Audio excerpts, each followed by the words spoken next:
Hello friends, my name is Pragati and welcome to PG Commerce Classes Progress with Education.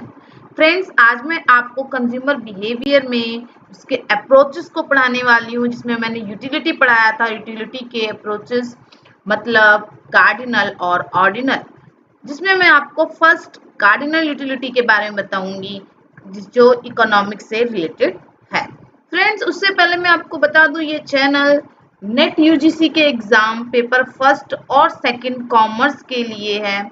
और यदि कोई बच्चा MCom, BCom, 11th-12th में जिसके पास कॉमर्स है या इकोनॉमिक्स है, तो वो भी इस चैनल को सब्सक्राइब कर सकता है और नए नए कॉन्सेप्ट को अलग अलग तरीकों से सीख सकता है। फ्रेंड्स, चलिए स्टार्ट करते हैं। According to cardinal utility concept, पहले मैं आपको बता दूं क्या होता है कार्डिनल यूटिलिटी।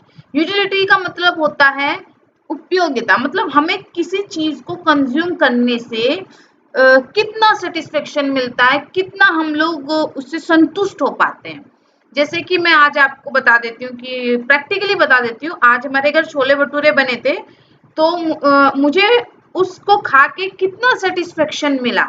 अगर मैं उसको टर्म में डिवाइड करूँ, लाइक मुझे 2 भटूरे खा के मिला, 3 भटूरे खा के मिला, तो मैंने इसे क्या किया, नंबर टर्म में डिवाइड किया ना, नंबर टर्म में एक्सप्रेस किया ना आपके सामने, इसीलिए कार्डिनल यूटिलिटी है। और यदि मैं उसे नंबर में नहीं करती, अपने एक्सप्रेशन में करती, तो वो ऑर्डिनल यूटिलिटी होता।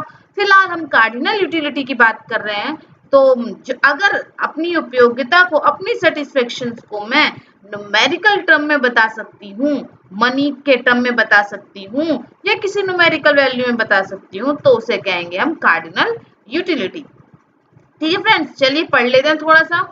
According to the cardinal utility concept, utility of a commodity can be, which यहाँ पे कैन नहीं आएगा, which can be measured compare in numerical term like 10 8 6 4, कुछ भी हो सकता है।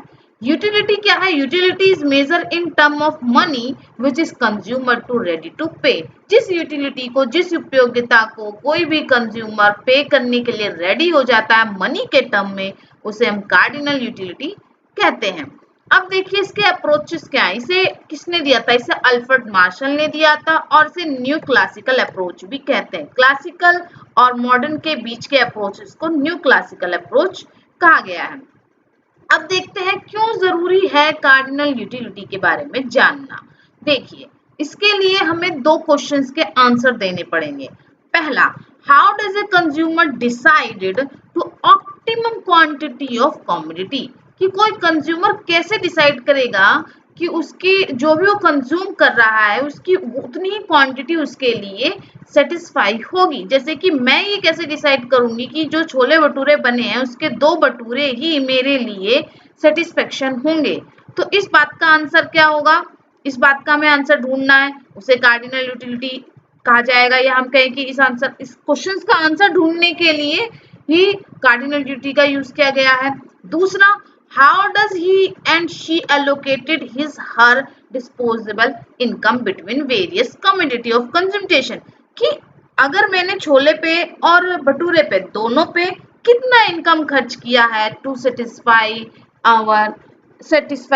आवर वांट्स, या जो भी मेरी जरूरतें हैं, या मैं कहूँ कि मुझे मतलब खुद को सेटिस्फाई करने के लिए मैंने ज्यादा से ज्यादा कितना रुपए उस पर खर्च कर सकती हूँ, या किया है, या करना चाहिए।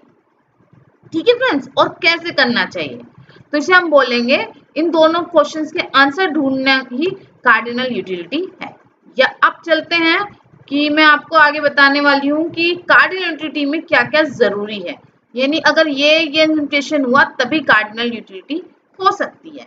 पहला है रेशनलिटी, ये जरूर पढ़ के जाइएगा क्योंकि ये एग्जाम में आते ही आते हैं। ठीक है, इनमें से कोई भी 2-4 दे देगा ऑप्शन में, जिसमें से एक नहीं होगा या एक होगा, जो भी उसके हिसाब से आपको क्वेश्चन दिया जाएगा। पहला, रेशनलिटी मतलब इंटेलिजेंट, समझदार। हम ये मान के चलते हैं कि जो कंज्यूमर है वो समझदार है और उसे पता है कि उसे कितना कंज्यूम करना है और वो कितने में सेटिस्फाई होगा या होगी। ठीक है, it is assume that consumer is a rational being in the sense that he and she satisfy his and her या her wants in order of their preference, that is he or she buy that commodity first which is expected expected to yield the higher utility, मतलब वो कितना expect कर रही है या कर रहा है कि वो जानता है कि उसे कितना सेटिस्फाई, कौन सी कम्युनिटी कितना सेटिस्फाई कर लेगी, ठीक है ना। वो मतलब समझदार है, ये ऐसा नहीं कि वो नहीं जानता कि उसने कुछ दारू और पी रखी, उसे पता ही है कितना कंज्यूम कर रहा है, नहीं, वो अच्छे से जानता है, ठीक है। दूसरा, मैक्सिमाइजेशन ऑफ सेटिस्फेक्शन, वो एक एक्चुअली जो हमारा कंज्यूमर है वो रेशनल कंज्यूमर है, तो वो उस कम्युनिटी से उसे ज्यादा सेटिस्फेक्शन होना चाहिए या मिलना चाहिए, वो भी दिए गए मनी में, दिए गए उसके इनकम में। ये नहीं कि एक्स्ट्रा इनकम लगा रहा है, नहीं, जितनी इनकम है उसके पास उस प्रोडक्ट को कंज्यूम करने के लिए उतने में ही वो मैक्सिमम ज्यादा से ज्यादा संतुष्ट होना चाहिए।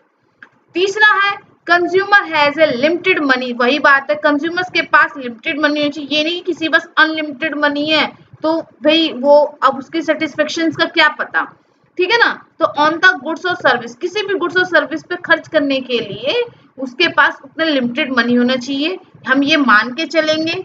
She or he and she choose to consume, जिसे भी वो कंज्यूम करने के लिए सोचेंगे, दोनों में से वही, और फिर ये नीचे वैसे ही आप पढ़ सकते हैं, ठीक है फ्रेंड्स। चलिए अब हम चलते हैं नेक्स्ट 2 पे, इसके मेन पॉइंट आपको याद रखने, ताकि क्योंकि वहां तो ऑप्शनल ही आएंगे, आपको समझ में आना चाहिए कि लिखा क्या है या फिर इसका मतलब क्या है। Utility card is a cardinal measurable, सही बात है, आप उपयोगिता को मेजर कर सकते हैं कैसे, एक util is equal to 1 unit of money, money में कैसे, अगर हम मनी में से मेजर करेंगे तो इसे एक पॉइंट है जिसे बोलते हैं यूटिल, इसमें आप क्या कर सकते हैं, मेजर कर सकते हैं, और एक util is equal to 1 unit of money.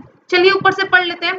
कार्डिनलिस्ट have assumed that utility is a cardinally measurable, जो हम ये assume करके चलते हैं, जो कार्डिनलिस्ट होते हैं वो ये मान के चलते हैं कि जो कार्डिनल है उसे मेजर कर सकते हैं, माप सकते हैं।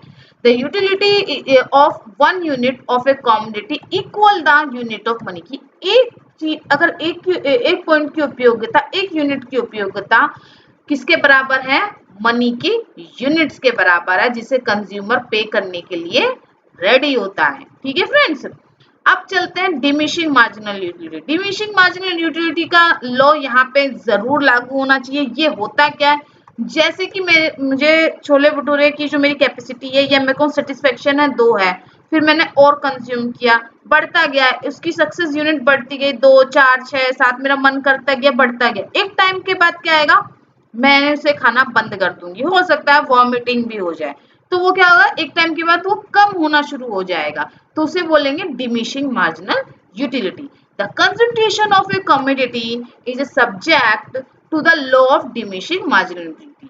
कहने का मतलब है इसमें इस कम्युनिटी में डिमिनिशिंग मार्जिनल यूटिलिटी का लॉ लगेगा, दैट इज इट इज, वो क्या है, ये मान के चलता है कि utility gain from the success unit of community consume decrease as a person consume them, के अगर कहने का मतलब ये है कि जैसे जैसे उसकी सक्सेस यूनिट बढ़ती रहती है, मान लीजिए 2 के बाद 4 बढ़ी, 4 के बाद 6 बढ़ी, 2 के बाद 4 बढ़ी यानी 2 यूनिट बढ़ी, 4 के बाद मान लीजिए 6 बढ़ी, चलिए तो 6 मत मानिए 8 मान लीजिए, तो अगर इसी तरह से बढ़ती चली गई तो क्या होगा, आपकी कमोडिटी कम होती चली जाएगी, आप कम कंज्यूम करेंगे, पहले आप 2 खाएंगे ज्यादा, फिर 4 खाएंगे, फिर 6 खाएंगे, फिर आप ना और कम कर देंगे, 4 खाने स्टार्ट करेंगे, मतलब जो सक्सेस यूनिट है ना वो कम होती चली जाएगी, टोटल यूटिलिटी बढ़ती जाएगी लेकिन सक्सेस यूटिलिटी कम होती चली जाएगी, ठीक है फ्रेंड्स।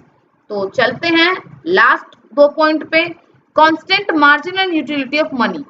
देखिए कमोडिटी की यूटिलिटी जो होती है या हम कहें कि मार्जिनल यूटिलिटी कम होती चली जाती है, जिसे मैंने पिछली वीडियो में भी बताया था, लेकिन इनकम जो हमारी मनी होती है ना, अगर वो चीज 50 की है तो अगर आप एक्स्ट्रा भी खर्च करोगे ना, एक्स्ट्रा खाओगे तो एक्स्ट्रा छोले भटूरे भी जो आएंगे वो 50 रुपए के आएंगे, जितनी भी सक्सेस यूनिट लोगे। कहने का मतलब है cardinal utility approach assume that marginal utility of money remain constant. अगर कोई चीज 50 की है और आपने 2 खरीदी तो दोनों 100 की मिलेगी, ऐसा नहीं कि दोनों 200 की मिलनी स्टार्ट हो जाएगी, ठीक है ना, यानी 50 रुपए की कीमत 50 रुपए ही रहेगी, 100 रुपए नहीं होगी, ठीक है।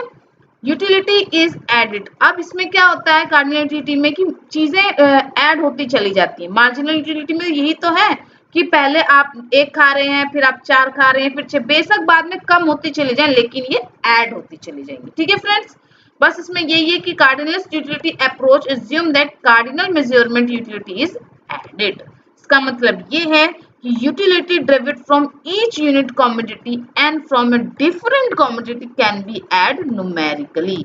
न्यूमेरिकली नंबर बढ़ता चला जाता है। इसलिए अगर हम टोटल यूटिलिटी की बात करें तो कैसे बात करेंगे, देखिए ऐसे करेंगे। टोटल यूटिलिटी मान लीजिए पहले 1 थी, मतलब टोटल यूटिलिटी कैसे निकालेंगे, 1 यूनिट खाए, 2 यूनिट खाए, 3 यूनिट खाए, यानी आपकी यूटिलिटी बढ़ती चली गई। 1 से 2, 2 से 3, 3 से 4, टोटल यूटिलिटी यानी नंबर्स जुड़ते चले गए।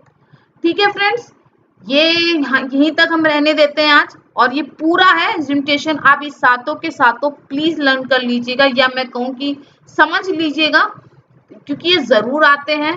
और ये वीडियो आपको कैसी लगी हो, अच्छी लगी हो तो प्लीज लाइक कीजिए, सब्सक्राइब कीजिए चैनल को। थैंक यू फ्रेंड्स, जय हिंद, जय भारत।